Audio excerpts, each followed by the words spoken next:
नमस्कार. आवाज माझा वृत्तवाहिनीत आपल्या सगळ्यांचं स्वागत. वेळेच्या काही ठळक घडामोडींकडे. पंचकन्यांच्या हस्ते पूजन करून आंबा महोत्सवाचं उद्घाटन. महिला सक्षमीकरणासाठी फिमेल राईट डे जल्लोषात साजरा. आणि ठाण्यात 3 मे रोजी नीट UG 2026 परीक्षा. 27 केंद्रांवर 12,862 विद्यार्थी. प्रशासन सज्ज. गेली 19 वर्ष सुरू असलेली ठाण्यातील आंबा महोत्सवाची चळवळ कौतुकास्पद आहे.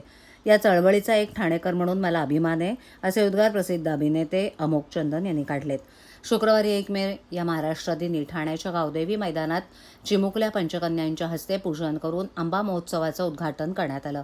याप्रसंगी अभिनेते अमोक चंदन बोलत होते. महाराष्ट्र राज्य कृषी विभाग आणि कृषी पणन मंडळ पुरस्कृत तसंच संस्कार सेवाभावी संस्था आणि कोकण विकास प्रतिष्ठानच्या वतीनं 1 मे ते 10 मे या कालावधीत ठाण्यातील गावदेवी मैदानात भव्य आंबा महोत्सवाला प्रारंभ झाला. या महोत्सवाच्या उद्घाटन प्रसंगी आमदार संजय केळकर, कमल संजय केळकर, कोकण पदवीधरचे आमदार निरंजन डावखरे, उपमहापौर कृष्णा पाटील, माजी उपमहापौर सुभाष काळे, अशोक भोईर, भाजपा गटनेते मुकेश मोकाशी, नगरसेवक संजय वाघुले, उषा बाग, ठाणे जिल्हा हाऊसिंग फेडरेशनचे अध्यक्ष तथा नगरसेवक सीताराम राणे, भाजपा महिला आघाडी अध्यक्षा स्वप्नाली साळवी इत्यादी उपस्थित होते. यावेळेला अभिनेते अमोक चंदन यांनी गेली 19 वर्ष अव्याहतपणे सुरू असलेल्या या आंबा महोत्सवाच्या चळवळीचे कौतुक करून कोकणातील शेतकऱ्यांच्या पाठीशी उभं राहत ही चळवळ सुरू ठेवणारे आमदार संजय केळकर हे खऱ्या अर्थानं जनसेवक असल्याचं सांगितलं. कार्यक्रमाचं सूत्रसंचालन कैलास म्हात्रे यांनी तर सीताराम राणे यांनी अस्सल मालवणी भाषेत आंबा महोत्सवासाठी गाऱ्हाणे घातले. दरम्यान आमदार निरंजन डावखरे यांनी कोकण प्रदेशातील वृत्तपत्रांची रद्दी वापरून काही विक्रेते कोकणच्या नावाखाली आंबा विक्री करतात, तेव्हा ग्राहकांनी न फसता या आंबा महोत्सवाला अस्सल हापूस आंब्याची चव चाखावी असं आवाहन केलंय. सर, आपण देखील या उद्घाटन सोहळ्याप्रसंगी काय सांगाल आंबा महोत्सवाला? आता यंदा जो प्रतिकूल परिस्थिती आंबा उत्पादक ठाण्यात आलेले आहेत, गेले 19 वर्ष सातत्याने माननीय केळकर साहेबांच्या पुढाकाराने कोकणातला जो आंब्याचा बागायतदार आहे त्याला एक हक्काचं व्यासपीठ या आंबा महोत्सवाच्या माध्यमाने भेटत असतं. त्याचबरोबर ठाणेकरांनाही एक उत्कृष्ट दर्जाचे आंबे हे कोकणातले या इकडे खरेदी करायला भेटत असतात. आपल्याला कल्पना असेल की इतर राज्यातली आंबे आता या इकडे आपल्या राज्यामध्ये देवगड या नावाने कुठेतरी विकले जातात. त्याच्यामध्ये हुशारीने पॅकिंग करताना पण त्याच्यामध्ये मराठी पेपरच टाकले जातात. तर या बाबतीत आपण सगळ्यांनी सावधगिरी बाळगत असताना या आंबा महोत्सवामधनं आपल्याला खऱ्या अर्थाने कोकणातलेच आंबे, देवगडचेच आंबे हे या इकडे आवर्जून बघायला भेटतात. त्याच्यामुळे माझी आपल्या माध्यमाने सर्व ठाणेकरांना आवर्जून विनंती आहे की या आंबा महोत्सवामध्ये आपण सहभागी व्हावं.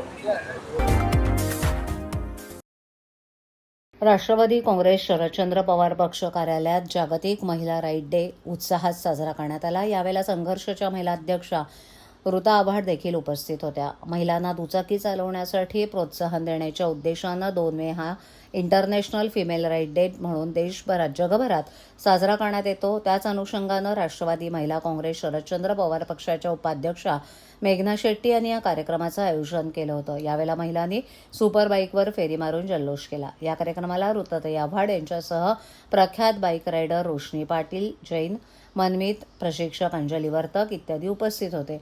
या सर्वांनी महिलांना दुचाकी चालवण्यासाठी प्रोत्साहनपर मार्गदर्शन केलं. तर ऋता आव्हाड यांनी सांगितलं की पूर्वी महिला अवलंबित होत्या. घरात दुचाकी असतानाही महिलांना कुठेही जाण्यासाठी पुरुषांची वाट पाहावी लागत असे. आता मात्र परिस्थिती बदलत असून अनेक महिला दुचाकीवरून थेट लेह लडाख गाठत आहेत. हा बदल नक्कीच स्पृहणीय आहे.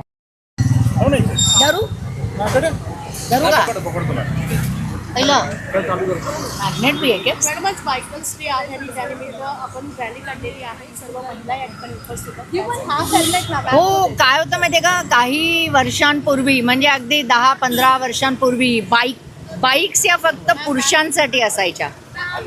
बाईक मध्ये सहसा बायका व्हेंचर नाही व्हायच्या. म्हणजे कुठे बाहेर जायचं असेल आणि घरामध्ये एखादी 2 व्हीलर तशीच उभी असेल तरीसुद्धा तिला घरच्या पुरुषाची वाट पाहायला लागायची की अरे हा मला मागे बसवून नेईल. मग हळूहळू काही जसं इतर क्षेत्रामध्ये बायका पुढे गेल्या तसं काही ॲडव्हेंचरस अंजली मॅमसारख्या महिलांनी बाईक शिकायला सुरुवात केली. त्यांनी फार जुनी, which was your first bike? Yamaha RX 100. Yamaha RX 100. ते कारण त्यावेळेला खूप हायटेक बाईक्स नव्हत्या, CCs पण कमी होते. असं करून त्यांनी बायकिंगला सुरुवात केली आणि मग हळूहळू we are always better than them, पुरुषांपेक्षा आपण श्रेष्ठच असतो. सो हळूहळू सगळे शिकायला लागले आणि आता यांनी बायकरनी म्हणून एक ग्रुप फॉर्म केला आहे. तर आमच्या एक पदाधिकारी आहेत मेघना शेट्टी, त्या पण बाईक राईड करतात. आमच्याबरोबर खूपशा महिला आहेत ज्या पार लडाख बिडाखपर्यंत बाईकनी गेल्या आहेत. सगळे जे महाराजांचे जे गड आहेत ते त्या बाईकनी चढले आहेत. त्यांचे बेटर हाफ, त्यांचे पती, त्यांची मुलं, यांना सगळ्यांना हळूहळू हा एक ॲडव्हेंचरस स्पॉट पण आपण म्हणू की ती मेघनाचं असं म्हणणं आहे की जेव्हापासून त्यांनी हा बायकिंगचा शौक त्यांना झाला तेव्हापासून त्यांच्या फिटनेसमध्ये पण फरक पडला आहे. कारण कसं आहे, तुम्हाला डाएट, तुमचं वर्कआउट हे सगळं नीट करावं लागतं. Biking is not easy. तुम्ही समजू शकता आत्ता की आपल्याकडे कशी रस्त्यांची, ट्रॅफिकची काय परिस्थिती आहे. सो मी आजच्या बायकर्स डेच्या निमित्ताने ह्या सगळ्यांना खूप खूप शुभेच्छा देते आणि मला आय एम शुअर की पुढच्या वाटचालीमध्ये त्या कुठेतरी बाईक घेऊन भारताच्याही बाहेर जातील. सर, महिलांना काय संदेश यादेल की जर आपण ठरवलं तर आपण काहीही असं आहे जे आपण अचीव नाही करू शकत. सो आय ऑलवेज से जिकडे जिकडे इच्छा असते तिथे नक्की मार्ग असतो. हे जे आपल्या पूर्वजांनी सांगितलं ना ते नक्कीच अनुभवातूनच आलेले बोल असते.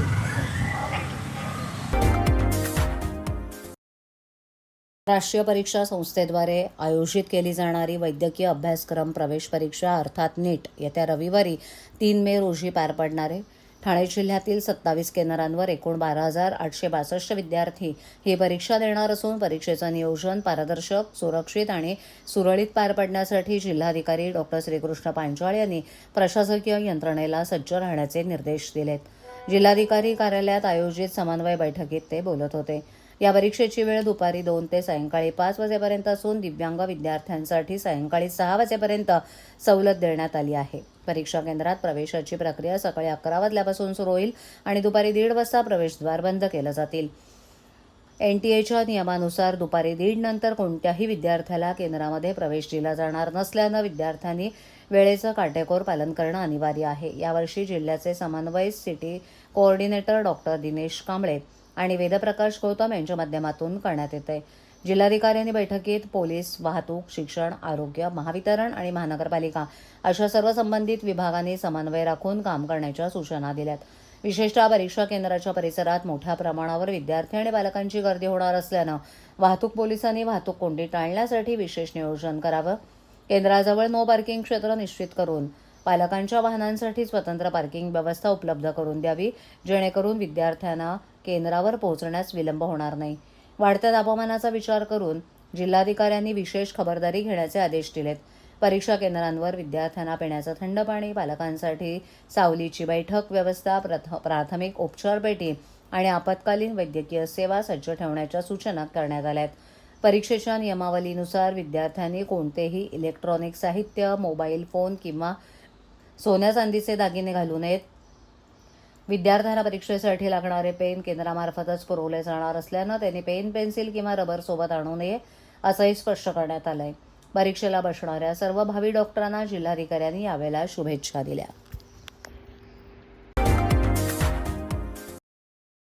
महाराष्ट्र दिनानिमित्त शिवसैनिकांसाठी एक खास सांस्कृतिक मेजवानी आयोजित करण्यात आली.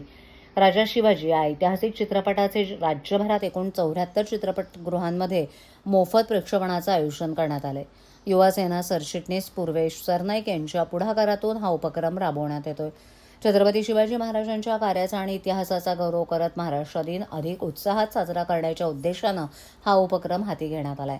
राज्यातील विविध शहरातील शिवसैनिकांना या मोफत शोचा लाभ मिळणार असून मोठ्या प्रमाणात प्रतिसाद मिळण्याची शक्यता आहे. या उपक्रमामुळे शिवसैनिकांमध्ये ऐतिहासिक जाणीवा अधिक दृढ होतील, तसंच छत्रपती शिवाजी महाराजांच्या पराक्रमाची प्रेरणा नव्या पिढीपर्यंत पोहोचेल असा विश्वास आयोजकांनी व्यक्त केला. महाराष्ट्र दिनानिमित्त आयोजित या विशेष उपक्रमामुळे शिवसैनिकांमध्ये उत्साहाचं वातावरण निर्माण झाले. महाराष्ट्र दिनी रोजी आपण राजा शिवाजी हा चित्रपट आपल्या सर्व शिवसैनिकांसाठी त्याचं स्पेशल स्क्रीनिंग आयोजित केलेलं आहे. तळागाळातला शिवसैनिक हा 365 दिवस काम करत असतो आणि आज छत्रपती शिवाजी महाराजांवर रितेश देशमुख यांच्या दिग्दर्शनाखाली त्याचसोबत ते ज्या सिनेमेत हिरो म्हणून काम करतायत असा राजा शिवाजी चित्रपट आज आपण संपूर्ण महाराष्ट्रामध्ये प्रदर्शित करतोय. निश्चितपणे महाराष्ट्र दिवसाच्या औचित्य साधून यापेक्षा चांगली भेट आम्ही आमच्या शिवसैनिकांना नाही देऊ शकलो. त्यामुळे अतिशय चांगला उपक्रम आज युवा सेनेच्या माध्यमातून आम्ही घेतलेला आहे. मी म्हणालो जसं की महाराष्ट्राचा तळागाळातला जो शिवसैनिक आहे, युवा सैनिक आहे, त्याला 1 मेला आज योगायोग असा आहे की 1 मेच्याच दिवशी हा चित्रपट रिलीज झालेला आहे आणि मराठी चित्रपट हा पुढे आला पाहिजे या दृष्टिकोनातून आपण एक प्रयत्न केलेला आहे. कारण राजा शिवाजी हे छत्रपती शिवाजी महाराजांवर आधारित एक चित्रपट आहे आणि प्रत्येक महाराष्ट्राच नाही तर संपूर्ण देशामध्ये राहणारा जो नागरिक आहे त्या नागरिकाला या चित्रपट पाहायला पाहिजे या उद्देशाने आज आम्ही याचं आयोजन केलं. ठाण्यामध्ये सिनेपॉलिस थिएटर आहे, आयनॉक्स फोरम मॉल आहे, आनंद थिएटर आहे, त्याचबरोबर मीरा भाईंदरमधले 2 थिएटर आहेत, मुंबईमधले एकूण 10 थिएटर आहेत. त्या म्हणजे एकूण 64 स्क्रीन्स, म्हणजे नंदुरबारला सुद्धा फक्त 72 स्क्रीनचा एक थिएटर आहे, तिथे सुद्धा ठेवलं आहे. आणि गडचिरोलीला 126 सीटर जो थिएटर आहे तिथे सुद्धा आम्ही हा चित्रपट प्रदर्शित केलेला आहे. त्यामुळे प्रत्येक जिल्ह्यामध्ये आम्ही हा चित्रपट प्रमोट करण्यासाठी प्रयत्न करतो.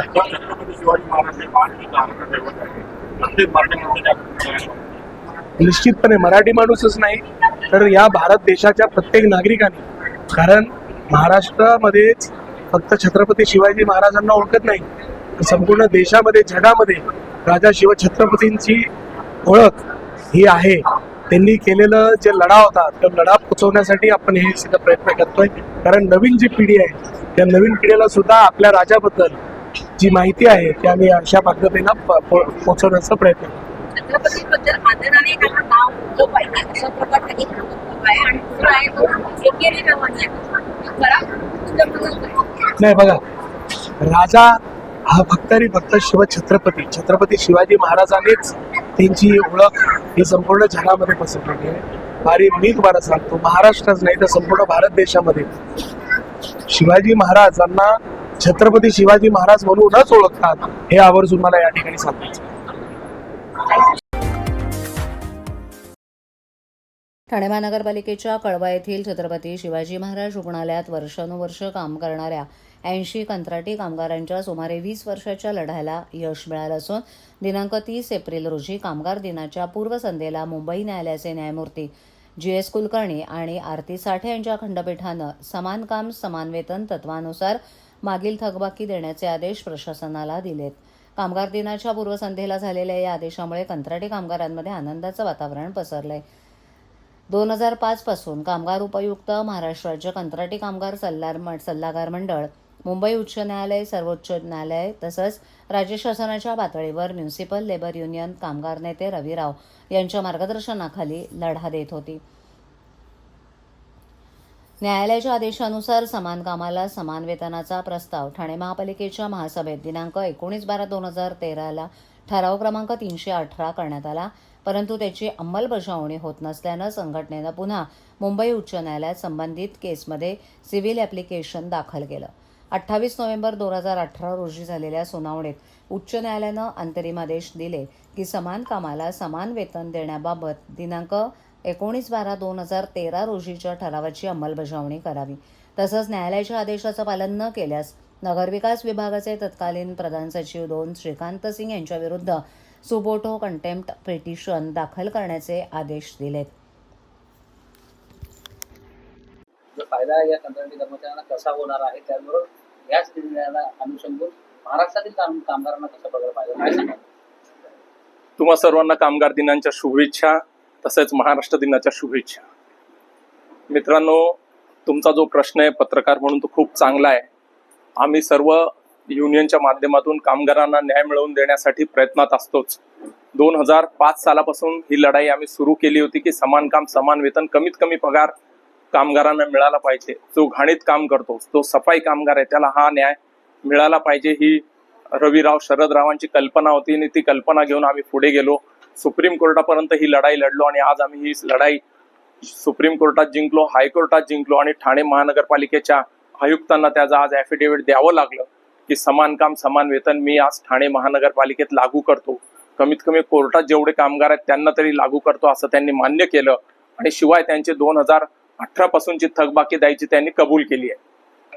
तर कामगारांवर अन्याय होऊ नये याच्यासाठी ही लढाई होती.